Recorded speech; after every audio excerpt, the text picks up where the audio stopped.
And joining me now from Americus, Georgia, is former South Bend mayor and presidential candidate Pete Buttigieg. Mayor Pete, welcome back to Meet the Press. Thank you. Good to be back with you. So I assume you don't want to sugarcoat things. You spent the second or third most amount of time in South Carolina. You put every effort that you could into this state. It's not like you glossed over it. I assume you're disappointed in your finish. Where do you think your campaign stands now? Well, you know, every day I get up and look at how we can do our part to make sure we defeat Donald Trump, and that continues to be my focus. We knew South Carolina was going to be a challenging state. We competed hard there, but nothing can take away from Vice President Biden's commanding victory, and I congratulate him on that. I think the most important thing right now is to look at what we can do to make sure that we put forward a campaign that is going to end the Trump presidency, because everywhere I go, Americans are focused on ensuring that we not only get better policies, that we turn the page on all of the things that this president is doing and has done to our country, to our democracy, but also that we turn the page on the tone in our politics and that we move on from this divisive and toxic season in American public life. And that continues to be my focus, as it has every day since the campaign began. You know, the Venn diagram of presidential messaging of what you just said right now and Vice President Biden's victory speech last night, there have been a lot of overlap there. Joe Biden makes almost the same case you're making now of what the nominee of the Democrats needs to be, the focus on Donald Trump. At what point do you have to look at that and say, we both have the same message, he's winning? Well, there's certainly that overlap there. We also obviously represent a different style and approach in many ways. But what I'll say is that call to decency, I think, is something that is very strong in our party right now, and it's what we need in our country right now. We cannot go on like this with the politics of being at each other's throats. And part of how I believe our campaign has been able to beat the odds and defy all of the expectations is that our message of belonging is one that has resonated across the country and that is reaching people in so many different ways. You had said that you thought voters of color were giving you a second look. The exit poll shows a pretty tough number here, 3% of the African-American vote, according to these exit polls here. This is after a second look. The nominee of the Democratic Party has to be able to win, has to be able to have a strong coalition of African-American voters, Latino voters. This has been a struggle for you both in Nevada and South Carolina. Well, again, there's no question that the vice president had a commanding lead with black voters in South Carolina. And that bar of earning the trust of voters of color right now, that bar is high for a reason, especially when you're talking about black voters in the South. That is a hard-won vote that was brought about. Often that access was brought about within living memory.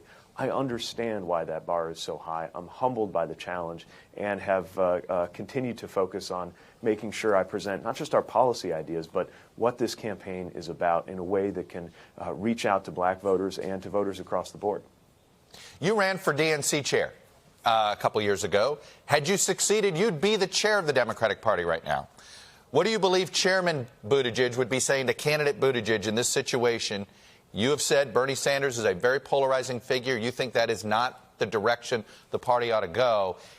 At what point would Chairman Buttigieg say to candidate Buttigieg, do what's best for the party? Well, look, every day I'm getting up looking at how we can do what's best for the party. It's why we got into this race in the first place, the belief that a different kind of message and a different kind of messenger could rally people together, could forge new alliances, could help us reach out in the very places where we have the best message and yet found ourselves defeated by President Trump in 2016 and cannot let that happen again. And every day we're in this campaign is a day that we've reached the conclusion that pushing forward is the best thing that we can do for the country and for the party. How should we judge success for you on Tuesday? Your campaign hasn't pointed to a state you're going to win. You've talked about it being a delegate strategy, and that is what it's about. It's about getting delegates. But tell me where you're going to get these delegates. Well, we believe that there are places from coast to coast in districts across different states where our message is resonating particularly well. We'll be looking at the math as we continue to push and make the most of the resources that we have. And I think what matters most right now is calling Americans to that vision of what it could be like in this country if we could turn the page on the toxic and divided character of our politics right now. Look, there is already an American majority that agrees with us, that agrees with our party on the need to raise wages and empower workers and do something about climate and act on gun violence. You wouldn't always know it from looking at the outcomes in Washington, but right now the American people are already with us. What's going to be needed is a message, a messenger, and the leadership to make sure that those priorities are met. And I find that true in the reddest of states and on the coast as well. All right, you didn't name a single state, but give me two to watch that you think you should do well in.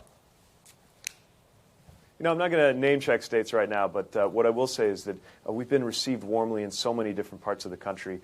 Just yesterday, as we traveled through North Carolina and Tennessee after spending the morning campaigning in South Carolina, we see how many voters are ready for that message, ready to turn the page, and I'm so thankful for the ways in which our campaigns theme of belonging and the specific policies we've put forward are resonating at a moment when we're facing challenges that are going to require our country to come together and require a president who is focused on paying attention to reality, looking at facts, and guiding the country forward. Is there a result on Super Tuesday for you that would change your outlook on your campaign? You know, if you don't keep every up single the day, delegates, we do a lot of math on this campaign, and so we'll be assessing at every turn not only what the right answer is for the campaign, but making sure that every step we take is in the best interest of the party and that goal of making sure we defeat Donald Trump, because our country can't take 4 more years of this.